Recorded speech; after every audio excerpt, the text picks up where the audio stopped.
मैं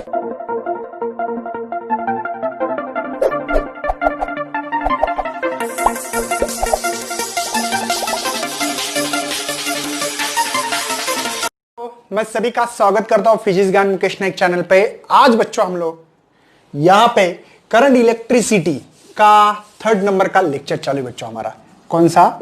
current electricity. ठीक है बच्चों, ओके। करंट इलेक्ट्रिसिटी का 3rd नंबर का लेक्चर चालू है। तो इसमें हम लोग न्यूमेरिकल की बात करने वाले, जो आपके बुक्स में 9.2 दिया है। लेकिन बच्चों मुझे लगता है कि कुछ उसमें गाइडेंस करना बहुत जरूरी है। आप बोलेंगे सर क्यों, वो तो सॉल्व करके दिया है, क्या जरूरत है? नहीं बच्चों, समझ लो। देखो, सबसे पहले इसमें एक बहुत इंपॉर्टेंट वर्ड है। 2 बैटरीज दी वाली है, एक 7 की और एक 13 वोल्ट की। इंटरनल रेजिस्टेंस 1 2 दे वाला respectively connect in parallel word है। तो सेल को पैरेलल कैसे? देखो, पैरेलल सेल क्या होता है और सीरीज क्या होता है बताऊंगा बच्चों आपको। सीरीज सेल, देखो बच्चों, पैरेलल का मतलब ये होता है अगर सेल का पॉजिटिव, ठीक है, ये पॉजिटिव बच्चों मतलब हायर लोअर पोटेंशियल बोलो, पॉजिटिव के साथ ही पॉजिटिव होना चाहिए और निगेटिव के साथ निगेटिव होना चाहिए बच्चों, तब ये सेल यहां पे पैरेलल सेल बोल सकते हैं हम लोग। अगर सीरीज में सेल, इंपॉर्टेंस बच्चों, ये कॉन्सेप्ट बहुत इंपॉर्टेंस है, गलती कर बैठोगे, इसलिए मैं आपको इसका क्वेश्चन का मीनिंग बहुत खतरनाक, बहुत अच्छी तरह से कंटेंट के साथ कॉन्सेप्ट दे रहा हूं। अब देखो, सीरीज का मतलब ये होता है बच्चों, सेल पहले जो पॉजिटिव के साथ मतलब निगेटिव के साथ पॉजिटिव होना चाहिए। मतलब बात समझ में आई बच्चों? इस सेल को अगर निगेटिव पहले सेल का तो दूसरे का पॉजिटिव, या आप लोग ऐसे भी बोल सकते हैं निगेटिव ये पॉजिटिव, तो ये निगेटिव होना चाहिए। देखो ये पॉजिटिव निगेटिव, तो ये निगेटिव ये पॉजिटिव। तो बच्चों ये सीरीज में हो गया, समझ में आ रहा है? पैरेलल के लिए पॉजिटिव के साथ पॉजिटिव, निगेटिव के साथ निगेटिव ही कनेक्ट होना चाहिए, तब पैरेलल सेल कनेक्शन बोल सकते हैं। सीरीज में तो पहले का निगेटिव रहा तो दूसरे का पॉजिटिव, या पहले का पॉजिटिव रहा तो दूसरे का निगेटिव। ये चीज को सीरीज एंड पैरेलल सेल सबसे पहले क्लियर करो मेरे भाई, क्योंकि सवाल लिखा है, सवाल से मुझे डायग्राम ड्रॉ करते आना चाहिए। बहुत इंपॉर्टेंट कॉन्सेप्ट बच्चों ये। चलो, 2 बैटरीज है, बात समझ में आ गई हम लोगों को। 2 बैटरी है और वो भी है किसमें बच्चों? वो है आपकी पैरेलल में। मतलब बच्चों ये हो गई एक। लेकिन बच्चों इसका जो इंटरनल रेजिस्टेंस है, देखो मैं सेल को, आपके बुक्स में ऐसा लिखा होगा, लेकिन मैं सेल निकालूंगा, इस सेल में आपको पहले बैटरी दे दूंगा और बाद में इसका इंटरनल रेजिस्टेंस लिखूंगा। बात समझ में आ रही भैया? कोई टेंशन नहीं होना चाहिए। तो देखो यहां पे इंटरनल रेजिस्टेंस निकाल रहा हूं, ये है आपका सेल। कोई दिक्कत है तो बता सकते भैया। ये पहले वाला, पहली सेल की 7 वोल्ट बैटरी है, इंटरनल रेजिस्टेंस 1 ओम है बच्चों इसका। बाद में बच्चों इसके पैरेलल ही निकालना है, तो इसकी पैरेलल, इसलिए पॉजिटिव के साथ पॉजिटिव कनेक्ट होना बहुत जरूरी है। ये है बच्चों हमारे पास 13 वोल्ट का, और इसका जो इंटरनल रेजिस्टेंस है बच्चों वो है 2 ओम। ये दूसरा सेल। ये हो गए बच्चों पैरेलल सेल कनेक्शन। देखो पॉजिटिव के साथ पॉजिटिव हो गया कनेक्शन, कनेक्ट, मतलब ये पॉजिटिव है, ये निगेटिव है। हायर पोटेंशियल लोअर पोटेंशियल बोलने वाले बच्चों वैसे बोल सकते हैं, ठीक है। ये हो गए दोनों पैरेलल, इंटरनल रेजिस्टेंस भी हो गया, सब कुछ हो गया। With the resistance of 12 volt, 12 ओम। कैसे कनेक्ट करना है बच्चों? इसके पैरेलल, पैरेलल कनेक्ट करना, मतलब यहां पे निकालो या ऊपर निकालो या नीचे निकालो, कोई प्रॉब्लम नहीं है। देखो ये कि यहां पे भी निकाल सकते हैं, ऐसे दिखाई दे रहा है बच्चों। ये रेजिस्टेंस ऊपर निकाल सकते हैं, नीचे, आपकी मर्जी, उसमें कोई दिक्कत नहीं होना चाहिए, कोई प्रॉब्लम्स नहीं आना चाहिए भैया। ये आप लोग इसमें कंफ्यूज मत होना। चलो, इसमें से जो करंट फ्लो हो रहा है, करंट पता नहीं है इसलिए I1, ये भी करंट I1 आ रहा है, ये यहां पे आ रहा है I1। लेकिन इसमें से जो करंट है बच्चों वो I2 है। आपको पता है करंट कहां से कहां फ्लो होता है बच्चों? यहां से ये I1 मतलब देखो ये I2 आ रहा है, यहाँ पे जंक्शन है, ये मिल रहा है बच्चों, मतलब ये हो गया I2। इसको I इज इक्वल टू बोल सकते हैं ऐसे। और ये 12 वोल्ट का है, ऐसा क्वेश्चन में दिया है, 12 वोल्ट का है पैरेलल। समझ में आ रहा है बच्चों? इसमें जो करंट आएगा वो करंट था मेरा I2, तो I2 ही रहेगा। इसमें जो करंट जा रहा है बच्चों पॉजिटिव से, वही निगेटिव में आना चाहिए। जो करंट पॉजिटिव से जा रहा है वही निगेटिव की तरफ आना चाहिए, इसको मत भूलना, ठीक है? ओके, ये सर्किट डिजाइन करने का तरीका आपके बुक्स में ऐसा नहीं दिया है, मैं जानबूझकर आपको इस सर्किट को कैसे डिजाइन करना चाहिए ये बहुत इंपॉर्टेंट था बच्चों, इसलिए मैंने किया। चलो अब इसके अंदर बच्चों मैं नाम दे रहा हूं, इसको आपकी मर्जी कैसे देना है दे सकते हैं, A B C D E F. आपके बुक्स में अलग दिया हो तो कोई प्रॉब्लम नहीं है, आप अपना तरीका इस्तेमाल कर सकते हैं। लूप भी आपने देखो, मैंने आपको 6 पॉइंट लिख के दिया था। सबसे पहले करंट ड्रॉ करो, देखो करंट ड्रॉ करके दिया है। बाद में लूप्स के बारे में सोचना पड़ेगा हम लोगों को, सर्किट को हम लोगों को कम वेरिएबल होना चाहिए, ठीक है ना? ये सभी चीज केवीएल केसीएल लॉ हम लोगों को लगाना है। तो ये जो 6 पॉइंट है वो पढ़े नहीं तो पढ़ना है, इसके पहले सेकंड लेक्चर में मैंने आपको बहुत डिटेल में समझा के दिए। तो चलो बच्चों हम लोग स्टार्ट करने जा रहे हैं। पहले सबसे पहले एबीसीडी है ना, अपना जो लूप्स है, पहला ही लूप्स यहां पे लिख रहा हूं, दिखाई तो दे रहा भैया। तो लूप जो है पहला A B C D E F A, बात समझ में आ रही है? देखो A B C D E F A, मतलब शॉर्टकट में आप लोगों को समझा के दे रहा हूं। यहां पे मेरी ये उसके बाद में डायरेक्टली आप लोग इसको फॉलो करने वाले हैं। खत्म किस्सा बच्चों। देखो कैसे, ए ठीक है, यहां पे बी था, यहां पे सी, यहां पे डी, यहां पे ई था, लेकिन कुछ काम का नहीं है, ठीक है? समझ में आ रहा है? ये 12 वोल्ट का है बच्चों, ये 1 ओम का है, 7 ओम। इसके लिए पहले केवीएल किरचॉफ वोल्टेज लॉ लगाना है। इसको मैंने खा लिया है, इसको छोड़ दिया मैंने, ठीक है? पहले ये लूप लिखे। चलो बच्चों, ये कब लॉ लगता है बच्चों? एक तो पोटेंशियल ड्रॉप हो, रेजिस्टेंस आया तो, या ईएमएफ आया तो। आपको याद होना चाहिए, एक तो आई आर, एक तो ई इज इक्वल टू 0, मतलब आर रेजिस्टेंस लगा तो और ई लगा तो। ए से बी कोई फायदा नहीं, बी से सी कोई फायदा नहीं, वायर है सीधा, और वायर का रेजिस्टेंस हम 0 मान के चलते हैं, होता है लेकिन 0 मान के चलते हैं। चलो सी से डी, देखो मेरा जाने का भी ये और मेरा यहां पे जो करंट है बच्चों, ऐसा करंट जा रहा है ना, इसमें से I1 प्लस I2। चलो इसमें से करंट भी जा रहा है I1 प्लस I2, और दोनों का सेम वे है बच्चों, सेम वे रहा तो मैंने आपको बहुत बार बोल चुका बच्चों, तो माइनस साइन, तो minus resistance multiply current I into R, समझे ना? ये I इंटू आर है।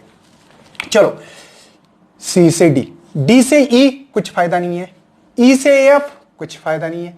हाँ, एफ से ए के तरफ जा रहा हूं, पहले सबसे पहले इंटरनल रेजिस्टेंस है। यहां पे जो करंट आ रहा है बच्चों वो I1 है, ध्यान देना बच्चों, ये I1 करंट आ रहा है, ठीक है ना? आप बोलेंगे सर ये तो I1 प्लस I2 ऐसा जाना चाहिए, नहीं, इसको हम लोग कंसिडर नहीं कर रहे पहले। तो दोनों का direction minus current into resistance, resistance 1 है, कोई लेने की जरूरत नहीं थी तो भी लिया मैंने।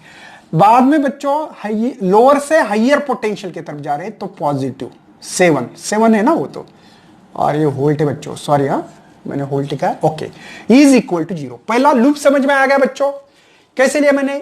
यहां पे A B C D E F A, लेकिन इसका कोई मतलब नहीं था इसलिए इसको निकाल के बना दिया। अच्छी बात है सर। तो 7 ठीक है, यहीं रहने दो, ये इधर गए तो माइनस का प्लस होता है, तो ये 12I1, यहां पे प्लस 12I2। प्लस क्यों लिया? ये माइनस था, लेफ्ट टू राइट गए, राइट टू लेफ्ट गए तो प्लस, ये भी बच्चों प्लस होगा I1, समझे? तो यहां पे मैं लिख सकता हूं बच्चों इसको 7, ये हो गए बच्चों 13I1 plus 12I2, equation number 1। इस चीज को मिटा सकता बच्चों, समझ में आ रहा होगा आपको मुझे क्या बोलना है। नेक्स्ट बच्चों कौन सा लूप? देखो पहले लूप को चूज करना था मुझे। अब एक लूप ये भी बनेगा बच्चों, B C D E B, ये भी एक लूप बनता है, तो उसको भी मैं कर सकता हूं। देखो दूसरा जो लूप है मेरे पास B C D E B, नहीं समझ में आ रहा है तो यहां पे ड्रॉ कर रहा हूं मैं आपके लिए। ये देखो, ये मैं जानबूझकर बच्चों दम से ले रहा हूं, इसका मतलब क्या होगा समझ लेना आप, ठीक है। यहां पे बच्चों आपके लिए ये लगा के रखा, ये आपको समझ में आया होगा। I1 प्लस I2 है, ये 12 वोल्ट का है बच्चों, इसमें से जो करंट जाने वाला है वो I2, इसमें से I2 आ रहा है। चलो लूप है मेरे पास B C D E, चलो B से C वायर है, लगाने की जरूरत नहीं है। C से D, हाँ सर माइनस, क्यों? क्योंकि बच्चों करंट भी ऐसा जा रहा है और मेरा लूप का मतलब मेरा पाथ भी वैसे है, तो I1 प्लस I2, ठीक है। D से E कोई प्रॉब्लम नहीं है। बाद में E से B जब जा रहा हूं तब दोनों का डायरेक्शन सेम, करंट का है मेरे पास माइनस I2, मतलब डायरेक्ट लिखूं मैं ट्वाइस I2 प्लस क्यों, हायर से सॉरी लोअर से हायर गेन कर रहा हूं, गेन करना 30 इज इक्वल टू 0, तो 13 ये इधर गए तो बच्चों 12I1 प्लस 12I2 प्लस क्यों ले रहा हूं समझ लेना बच्चों, ये भी माइनस का हो गया प्लस, तो 13 मेरे ख्याल से आपको समझ में आया, ये 12I, ये हो गए 14I2 इज, ये सेकंड इक्वेशन। कोई टेंशन है भैया, समझ में आ रहा है? चलो इक्वेशन 1 एंड 2, इक्वेशन 1 एंड 2 बच्चों मैंने पहले बोला है कॉम्प्लिकेटेड सर्किट है, ये सीरीज एंड पैरेलल रेजिस्टेंस ऐसा नहीं है, ठीक है ना। तो इसको हम लोग कर रहे हैं ऐड, कर सकते हैं या हम लोग सब्ट्रैक्ट भी कर सकते हैं, कोई प्रॉब्लम नहीं, आपको जो सही लगे कर सकते हो। तो एक काम करेंगे, अगर सब्ट्रैक्ट करना है तो सेकंड में से फर्स्ट को करेंगे। सेकंड मेरे पास 13, 12I, ये 14I2 और ये है बच्चों 7, ये है 13I1 और ये 12I2। चलो सब्ट्रैक्शन करना बच्चों, माइनस माइनस माइनस, तो मेरे ख्याल से 6 बाकी रहते हैं, यहां पे I1 बच्चों और यहां पे प्लस I2, यहां पे माइनस है बच्चों क्योंकि 13 में से 12 गए, है ना, ठीक है, कोई टेंशन है। इसी चीज को बच्चों हम लोग थोड़ा सा अलग भी लिख सकते हैं, ये भी सही है, मैं गलत नहीं बोल रहा हूं, लेकिन साइन चेंज करना है तो ट्वाइस I2 और इसको हम लोग करेंगे माइनस, ऐसे ही रहने दो, ऐसे लिखा तो क्या फर्क है, माइनस वाला बाद में लिखा। मुझे I1 निकालना है पहले, सबसे पहले आपको दिखाई दे रहा भैया, मैं थोड़ा नीचे तो नहीं लिख रहा हूं, नहीं, ओके। तो I1 निकालना है तो I1 इधर रखूंगा, तो ट्वाइस I2 माइनस 6, ये I1 की वैल्यू मिली है, ये ओनली I1 की वैल्यू। मुझे आगे बढ़ना है बच्चों और भी, I1 की वैल्यू निकालिए, ओनली एंड ओनली I1 की वैल्यू, समझ में आ रहा है बच्चों। अब ये जो I1 की जो वैल्यू है ये सेकंड इक्वेशन में पुट कर रहा हूं मैं, देखो सेकंड इक्वेशन ये है मेरे पास, देखो 13, 12, I1 की वैल्यू मेरे पास, I1 की वैल्यू है मेरे पास बच्चों ट्वाइस I2 माइनस 6, समझे, प्लस यहां पे 14I2। कोई टेंशन, सॉल्व करो बच्चों अभी, तो ये हो गए 24, 72 ना, हाँ 12 6 आता है ना सबको, हाँ सर। चलो तो क्या हो रहा है बच्चों, ये इधर आ गए तो मेरे ख्याल से 13, ये हो गए प्लस इज इक्वल टू, ये हो गए 8, ये हो गए 3I2, मेरे ख्याल से I2 इज इक्वल टू इनकी दोनों की एडिशन 85 आ रही है डिवाइड बाय 38, तो I2 की वैल्यू क्या मिलेगी, 38 2 76, 2 पॉइंट, ठीक है, समझ में आ रहा है, डिवीजन आता है ना बच्चों, 2.2 ऐसा कुछ तो आपको आंसर मिल रहा है, 2.236 है ना, 2.236 एम्पियर, मतलब इस I2 में जो करंट फ्लो हो रहा था इसके अंदर, ये इसमें इस सेल में से जो करंट फ्लो हो रहा है वो 2.236 एम्पियर इतना करंट है। चलो अब हम लोग I1 निकालना तो मेरे ख्याल से बहुत इजी चीज होगी, क्योंकि इसमें है क्या, आप खाली आप लोगों को I1 निकालना है तो उसमें ज्यादा बड़ी बात नहीं है, क्योंकि I1 के लिए मेरे पास ऑलरेडी फार्मूला तैयार है, ठीक है।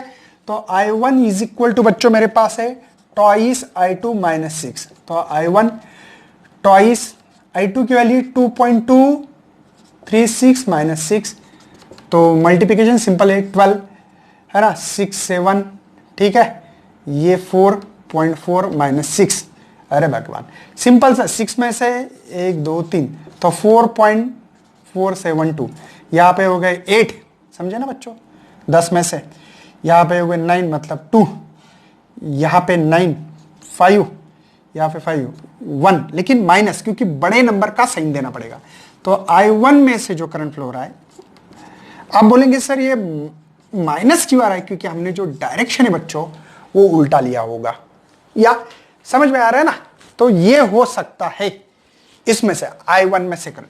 मैं क्यों निकाल रहा हूं बच्चों, मुझे ये करना है कि इसके अक्रॉस 12 ओम के अक्रॉस कितना पोटेंशियल ड्रॉप हो रहा है, वोल्टेज कितना ड्रॉप हो रहा है। तो पहले I टोटल करंट कितना हो रहा है, तो आपको पता है I1 प्लस I2, मैं I2 जानबूझकर पहले लिखूंगा, कोई प्रॉब्लम नहीं होगा, I2 प्लस I1 लिखूंगा। क्या प्रॉब्लम है बच्चों, दोनों का मीनिंग एक है, क्योंकि I2 की वैल्यू पॉजिटिव है इसलिए पहले लिखा तो अच्छा लगेगा, बाकी कुछ नहीं है, नहीं तो बाद में थोड़ा अच्छा नहीं लगता है ठीक है, मतलब बच्चों आपको 1.528 को सब्ट्रैक्ट करना है, 16 में से 8 गए 8, 2 में से 2 गए 0, यहां पे बच्चों 12 में से 5 गए तो मेरे ख्याल से 7 है ना, और यहां पे 0 नहीं, कुछ तो गड़बड़ हो रही है भैया, थोड़ा से गड़बड़ हो रही है, थोड़ी गड़बड़ हो रही है 1.5 to 6, कुछ तो गड़बड़ हो रही है। चलो मैं आपको बताऊंगा बच्चों क्या गड़बड़ हो रही है क्या नहीं है, थोड़ी सी होती है ऐसी, मतलब इसमें हम लोग ऐसे बोल सकते हैं 3 7, यहाँ पे एक्चुअल में पॉइंट में लिया तो 7 आना चाहिए और यहाँ पे 6 आना चाहिए था, तो इस हिसाब से अगर निकालोगे तो आपको ये वैल्यू कैसे आ रही है देख लेना बच्चों, ठीक है, मतलब यहाँ पे भी 6 आना चाहिए था, और यहाँ पे क्योंकि बच्चों पता है ना उसको राउंडिंग अप बोलते हैं, राउंड अप किया तो आपको ये सवाल मिलता है, ठीक है ना, राउंडिंग अप के कारण हो रहा था, अच्छी बात है, मतलब टोटल करंट जो है हमारे पास इसमें से जो फ्लो हो रहा है ये करंट इसमें जो करंट फ्लो हो रहा है इतना है बच्चों। Ohm's law V is equal to IR, तो I मतलब पता है 0.711 मल्टीप्लाई 12 का टेबल सबको आता होगा, 12 1 जा 12, 1 कैरी 12 1 जा 12, 13 मतलब है ना 1, 84 85 मतलब 8.5 वोल्ट, मतलब बच्चों यहाँ पे जो वोल्टेज पूछा है इसके अक्रॉस में जो ड्रॉप ऑफ वोल्टेज हो रहा है वो 8.532 वोल्ट इतना होगा, समझ में आ रहा है आपका, जो यहाँ पे ड्रॉप ऑफ वोल्टेज है इसके अक्रॉस, वही क्वेश्चन पूछा था। देखो बच्चों ड्रॉप ऑफ वोल्टेज करंट भी निकाल सकते थे, किसी ने पूछा कि 12 ओम जो रजिस्टेंस पैरेलल लगाया है उसके इसमें से करंट कितना फ्लो हो रहा है, तो आप बोल सकते थे 0.77 एम्पियर इतना करंट फ्लो हो रहा है, ये इसका आंसर था, लेकिन ड्रॉप ऑफ वोल्टेज पूछा था इसलिए ड्रॉप ऑफ वोल्टेज भी आपको बता दिया। तो स्क्रीनशॉट निकालो बच्चों ताकि आपको सॉल्व कैसे करते समझ में आना चाहिए, थोड़ा लंबा चौड़ा होगा मुझे पता है लेकिन मजबूरी है बच्चों। बच्चों इस सवाल में मैंने डायग्राम खुद ने ड्रॉ नहीं किए, फिर वो करंट का लूप उल्टा भी हो सकता है सीधा हो सकता है, कुछ पता नहीं है, फिलहाल में सवाल दिया for the given network find the current throw किसके अंदर के बच्चों, इस 4 ओम में से और इस 3 ओम में से, मतलब I2 और I3 हम लोगों को फाइंड करना है, sorry assume that the cell have the negligible internal resistance, और इस सेल के अंदर पहले हमने जो इंटरनल रेजिस्टेंस था वो निग्लिजिबल माना था, हम लोगों को इसकी वैल्यूज निकालना है बच्चों एक्चुअल में कि इसमें से करंट, फाइंड द करंट, इसमें से कितना जा रहा है, ठीक है, फिर इसमें से बोल सकते हैं इस 4 ओम में से या 4 ओम में से, और ये कितना हो रहा है ये हम लोगों को डिटरमाइन करके देना है, गॉट इट। तो चलो बच्चों हम लोग आगे बढ़ रहे हैं। सबसे पहले हमारे पास इसका जो लूप्स का जो नाम दिया है मेरे ख्याल से जो बुक्स में आपके नाम दिया है वही नाम दे रहा हूं मैं, A B, क्योंकि इसमें हम लोग चेंज नहीं कर सकते, C D E यप, ये आपके बुक्स की डायग्राम है। इसमें हमको पता है कुछ चीजें मुझे भी समझ में आ रही कि कुछ गलत हो रहा है इसमें, लॉजिकली सोचा था मैंने, क्योंकि I2 का डायरेक्शन चेंज हो रहा है मेरे ख्याल से। तो देखेंगे क्या क्या चेंज हो रहा है क्या क्या नहीं। तो आगे बढ़ते बच्चों, मुझे बता बच्चों, सिंपल ये करंट आ रहा है, ये भी इधर से ये I2 करंट आ रहा है, आगे यहां पे जंक्शन पे मीट हो रहा है। उसके बाद में करंट का डायरेक्शन ये दिखाया है, ये देखो करेक्ट है ना, ये दिखा है। मतलब बच्चों सिंपल कहानी इस क्वेश्चंस में, I3 करंट जो है बच्चों वो I1 प्लस I2 से बना हो। समझ में आ रहा है? ये जो है I1 प्लस I2 करोगे तो ये I3 बनेगा। मेरे ख्याल से जो I3 में जो करंट आ रहा है वो I1 प्लस I2 से आ रहा है। समझ में आ रहा है? जंक्शन के कारण करेक्ट है सर, कोई प्रॉब्लम नहीं है। पहला ही लूप बच्चों हमारे पास दिए वाला है, क्वेश्चंस के हिसाब से हम लोग ट्राई कर रहे हैं। देखो पहला ही लूप के बारे में पढ़ने वाले लूप जो दिए वाला है, E F C D E। यहां पे ड्रॉ कर रहा हूं बच्चों में कि यहां पे मुझे निकालना है कैसे। मुझे पता है बच्चों मैं लंबा चौड़ा ले रहा हूं, लेकिन इंपॉर्टेंट चीज है मेरे हिसाब से, इसलिए मैं आप लोगों को थोड़ा खींचने की कोशिश कर रहा हूं। लेकिन देखो ये 10 दे वाला है, ये 4 ओम है बच्चों, ये 3 ओम है। इसमें से ये I2 करंट जा रहा है और इसमें से जो करंट है बच्चों वो I1 है और ये भी I1 करंट है। और आपको दिए वाला है F C D E।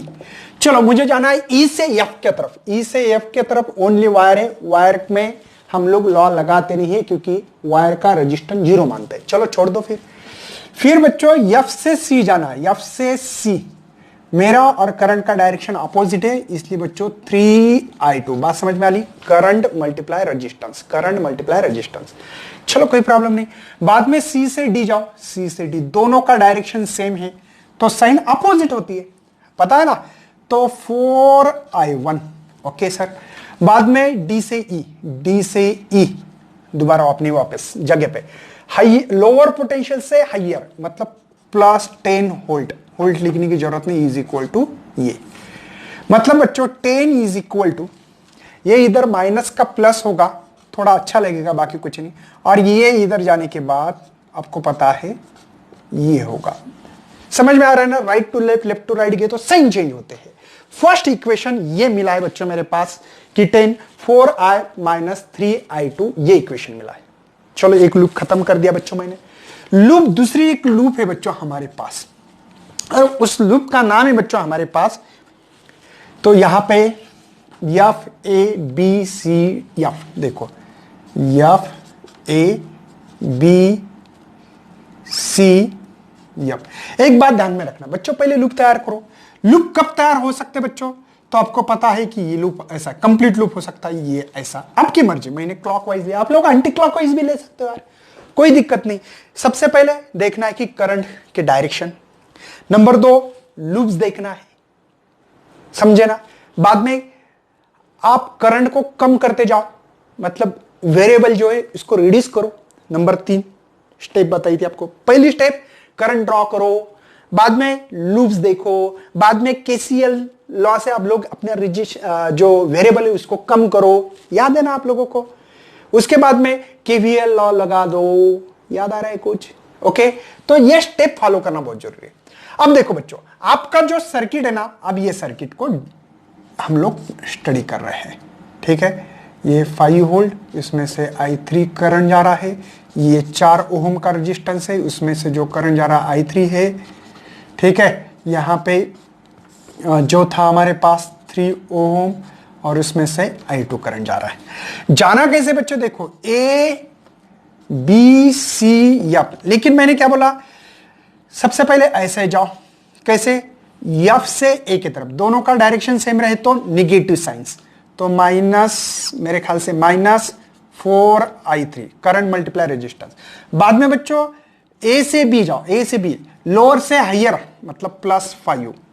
बाद में बच्चों यहां B से C कुछ नहीं, क्योंकि रेजिस्टेंस नहीं मानते हम लोग वायर का, होता है बच्चों थोड़ा पर लेकिन नहीं मानते हम। C से F दोनों का direction same, minus current multiply resistance is equal to 0। कोई शक है बच्चों? चलो तो ये 5 यहीं रहने दे रहा हूं मैं। अब इसको इधर लेके गए तो हम लोग एक काम करवा सकते बच्चों, 4i3, ये माइनस का भी प्लस हो गया। देखो इधर गए तो उल्टा साइन लिखना, ओ लेकिन i3 क्या है मुझे पता है बच्चों, इसलिए 5 इज इक्वल टू 4।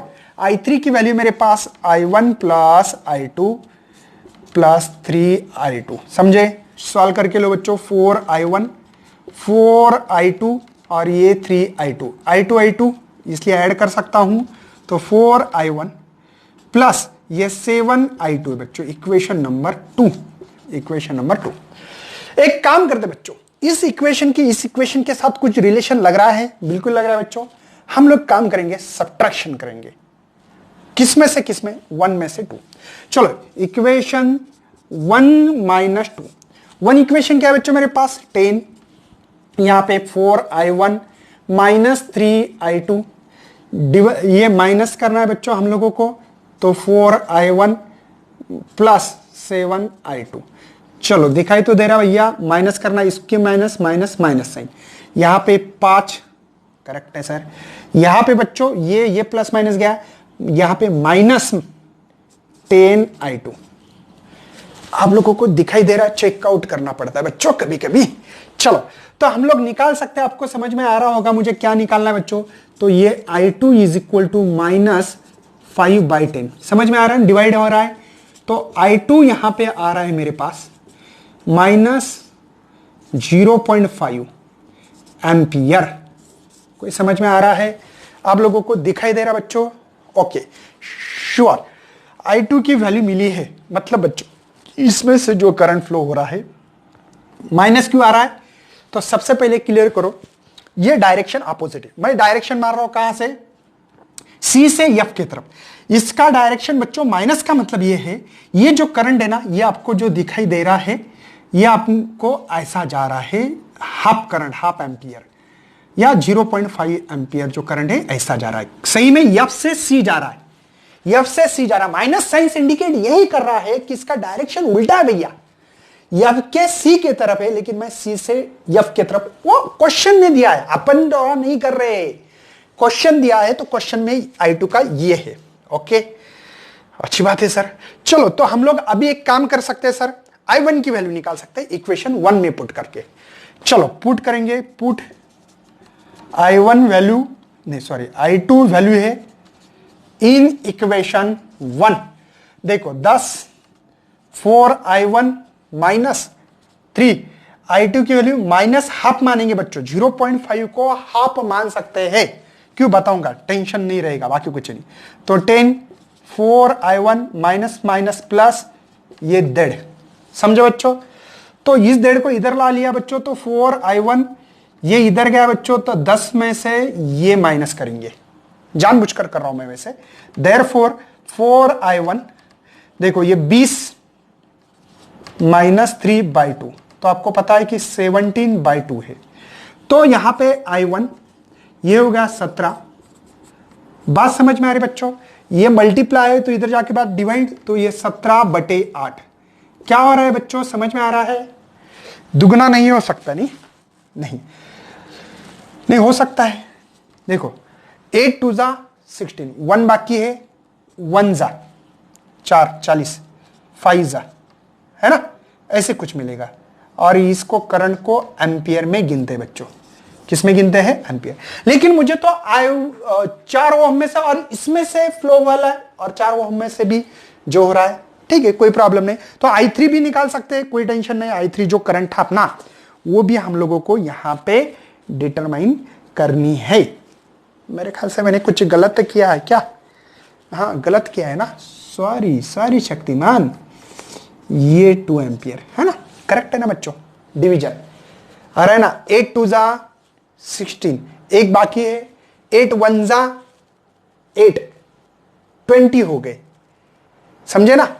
तो 8 2 जा 16 and 8 5 जा 40। ओके अब i3 निकालने का तरीका ये है, तो यहां पे i3 is equal to i1 plus i2। तो i1 की वैल्यू मेरे पास 2.125 और i2 माइनस है बच्चों, वो तो माइनस 0.5, तो I3 निकाल सकते हो मेरे ख्याल से 0.5, मतलब यहां पे ऐसे निकाल सकते हो, ये 5 ये 2, ये हो गए बच्चों 21 में से, नहीं यहां पे एक ले लो, 11 में से तो 6 1, मतलब बच्चों 1.625 एम्पियर करंट है इसमें से जो जा रहा है करंट 1.65 है। ये जो आई करंट है बच्चों I1, ये जो करंट है ये इतना है। I2 इसमें से जो करंट जा रहा है -0.5 एम्पियर। ये क्यों है? क्योंकि डायरेक्शन अपोजिट है।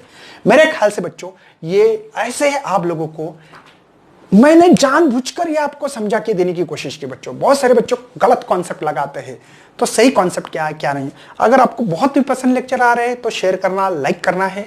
और साथ में बच्चों अगर मुझे बहुत अच्छा रिस्पांस मिलता है, मैं नीट JEE CET का पूरा सिलेबस खत्म करूंगा। तो thanks for watching this video and best luck for you.